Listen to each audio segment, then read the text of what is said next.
তোমাকে দেখলে পাপ হয়, তোমার চুল দেখলে পাপ হয়, তোমার শরীর দেখলে পাপ হয়, তোমার অঙ্গ প্রত্যঙ্গ দেখলে পাপ হয়, তোমার গোটা দেহটাই হচ্ছে আর একজনের জন্য পাপের বস্তু।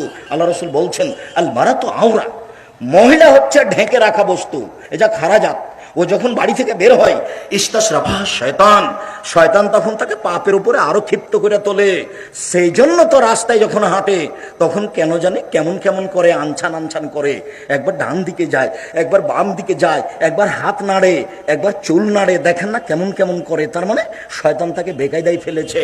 রাসূল সাল্লাল্লাহু আলাইহি ওয়াসাল্লাম বলছেন নিসাউন, মহিলা, কাসিয়াতুন, কাপড় পরে থাকে, আরিয়াতুন, উলঙ্গ, মমিলাতুন, তারা পুরুষকে নিজের দিকে আকৃষ্ট করে, মায়লাতুন, তারা নিজেরা আকৃষ্ট হয়, তাদের মাথা বক্র উটের মতো হেলে দুলে চলে।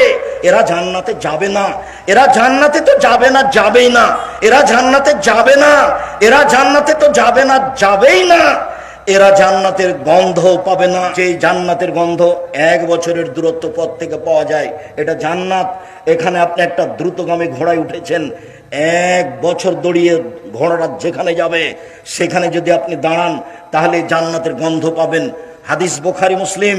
আল্লাহর নবী বলছেন এই মহিলা জান্নাতের গন্ধ পাবে না। বৈঠকের মুসলিম বোন, আপনাকে আমি খাটো করতে চাইনি, আল্লাহ রাসূল যা বলেছেন সেটা আপনাকে বলছি।